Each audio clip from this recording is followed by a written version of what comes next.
बोलो केदारेश्वर महादेव की जय। सर्वप्रथम मैं अपने आराध्य भगवान श्री केदारेश्वर के श्री चरणों में दंडवत प्रणाम करते हुए, माता जगदम्बा के चरणों में श्री चरणों में प्रणाम करते हुए, भगवान भकुंड भैरव के श्री चरणों में प्रणाम करते हुए, अभी हम भगवान केदारनाथ जी के श्री चरणों में विद्यमान हैं।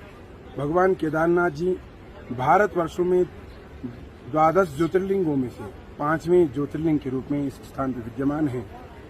यहाँ पे किस प्रकार भगवान केदारनाथ जी की प्रतिष्ठा हुई, किस प्रकार से प्राकट्य हुए, इस विषय में शिव महापुराण में कथा आती है। कहते हैं नर नारायणाख्यौ यावतारो हरिर्द्विजाः ते पाते भारते खंडे बदरियाश्रम एवहि। सतयुग में जब भगवान विष्णु के 2 अवतार नर और नारायण ऋषि ने इस स्थान की तपस्या की, सहस्रों वर्षों तक भगवान के शिव पार्थिव लिंग का निर्माण करते और नित्य प्रति उनका पूजन अभिषेक करते हुए यहाँ पे स्थित मंदाकिनी जल में उनका विसर्जन कर देते। तो ऐसे ही करते करते सहस्रों वर्ष बीत गए। जैसे ही महादेव प्रसन्न हुए, दोनों ऋषियों को दर्शन दिया, पूछा कि हे ऋषिवर, आपको क्या वरदान चाहिए।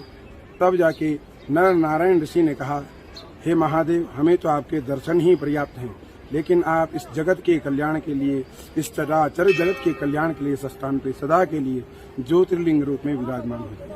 तब से भगवान महादेव इस स्थान पर केदारेश्वर ज्योतिर्लिंग के रूप में विद्यमान है। केदार का जो शाब्दिक अर्थ होता है, के मैंने होता है द्वार, स्वर्ग, दार मैंने होता है दरवाजा। जो स्वर्ग का द्वार है उसे केदार कहा जाता है। दूसरे अर्थों में देखा जाए, के मैंने होता है जो दलदल वाली जो भूमि होती है उसे केदार कहा जाता है। इसका अर्थ ये है कि जो संसार रूपी दलदल से इस जीव को पार लगाएं, ऐसे हमारे केदारेश्वर महादेव कहते हैं, जीवन मुक्तो भवे सोपी योगतो बदरी बने। वो जीव जीवन मुक्त हो जाता है, जन्म और मृत्यु के बंधन से मुक्त हो जाता है, जो एक विभाग जीवन में इस स्थान पर आकर हमारे केदारेश्वर महादेव जी के दर्शन पूजन कर लेता है। कहते हैं गत्वा तत्र प्रीतियुक्तः केदारेशं प्रपूज्य च तत्रत्यम उदकं पीत्वा पुनर्जन्म न विद्यति।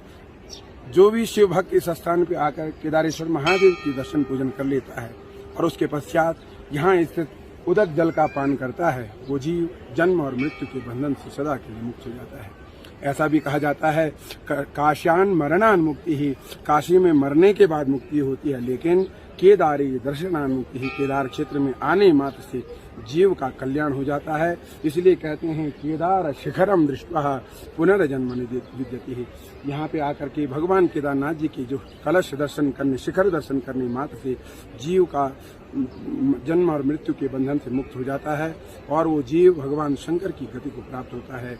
ऐसी प्रार्थना करते हैं भगवान केदारनाथ महादेव जी से, इस विश्व का कल्याण करें और हर जीव के मानस मंदिर में शिव भक्ति को प्रज्वलित करें। ऐसी हम भगवान केदारनाथ जी के श्री चरणों में प्रार्थना करते हुए, नमः पार्वती पतये शिव हर हर हर महादेव।